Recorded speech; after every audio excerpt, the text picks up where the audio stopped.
Hi, did you ever hear the word Bashert? Bashert means it was like a match made in heaven. How do we know something really comes from above? In this week's Torah portion, we see that when Eliezer went to find a wife for Yitzchak, Torah says that after they found Rivka, the Torah says, "May Hashem yatsa hadvar." This is clearly the hand of God. These words show us that God, it all came from above. It's interesting that under a chuppah, one of the things that we do when we make a blessing is we compare the bride and groom to Adam and Eve. Why Adam and Eve? There are many explanations, but one of them is that just like Adam and Eve, when they met in the Garden of Eden, no one could have said, we played a role in this match. This was the hand of God. God made it happen. So too, whenever there's a match made, it's God who made the match happen. We think we ended up in that country and we got stuck on a train to meet somebody. No, it was always the hand of Hashem. Coincidence is God saying, I want to remain anonymous, but it's really the hand of Hashem. And today I want to share with you a beautiful story. This story starts off in Pittsburgh, Pennsylvania. There was a rabbi doctor who passed away in the last few years. His name was Dr. Abraham J. Twersky. He wrote about 70 or 80 books on psychology, on Torah. And his wife and himself would have large dinners for Shabbat, 30, 40 guests. And he would convey beautiful Hasidic stories with Jewish values and values that taught and inspired and uplifted. And he would teach them, and by the dinners, he would share these stories. So once somebody said, Rabbi Twersky, there's such beautiful stories. Why don't you share them with a broader audience? Why don't you write them as a book? And he said, they really inspired me to write.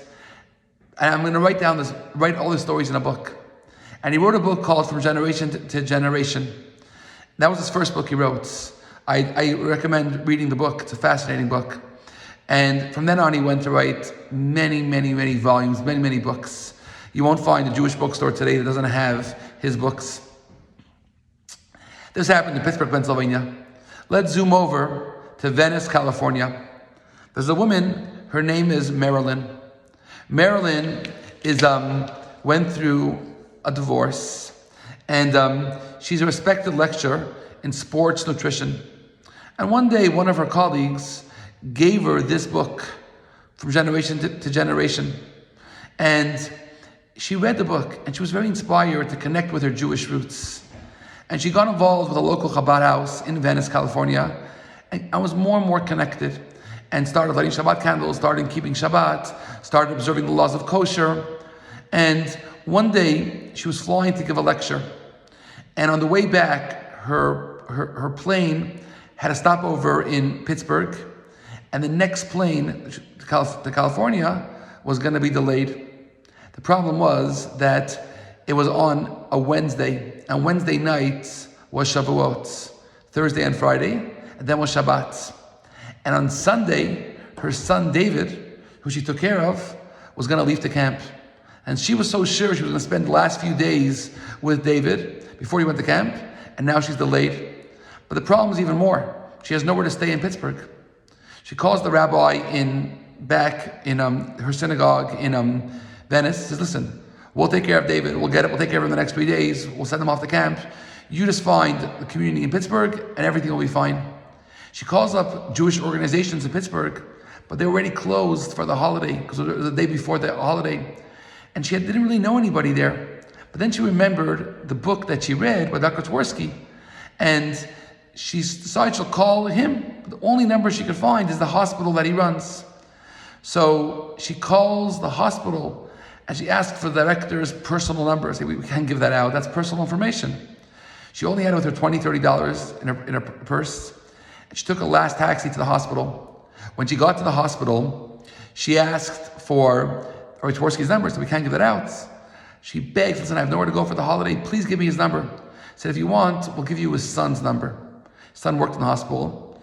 To make a long story short, the son answered a call, and she explained her story that she has nowhere to stay for Shavuot. She needs meals, she needs a place to stay. Said, come over to our house. came over to the house, and she was sitting by the Shabbos table, by the Shavuot table, and she really, really enjoyed just a warm, nurturing, connecting environment. And the next day, she was going to have lunch by the home of Rabbi Dr. Abram J. Twersky himself. This was someone that, she loved his book, that brought her back to Judaism. And by the table, she's sitting across this guy named Steve. And Steve is a very warm person, and they're talking, and he's funny, and they really, really hit it off. And after the meal, he asks if he could walk her home, where she's staying, by Rabbi Twersky's son. And he walks her home, and they really connected. And the next day, she asked to have lunch in the same place where Steve's going to have lunch. And when she comes there, Steve is not there. She was a little disappointed. She thought maybe she was feeling, maybe it's only me, maybe he's not feeling the same thing I'm feeling. But after Shabbat, he calls her where she's staying, and she said, I changed my plans to where I thought you were going to be for lunch. And I went to the place where I thought you were going to be. And she said, because I went to the place where I thought you were going to be. Make a long story short, he drove her to the airport, and a few months later, they got engaged and married. Now, this is the clincher. Who was the person, and by the way, they had 5 children after that. Who was the person that recommended to Rabbi Twersky to write down his books, write down his stories? It was Steve.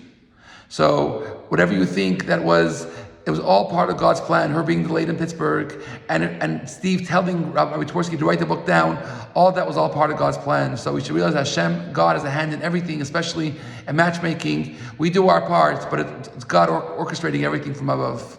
God bless you and Shabbat Shalom.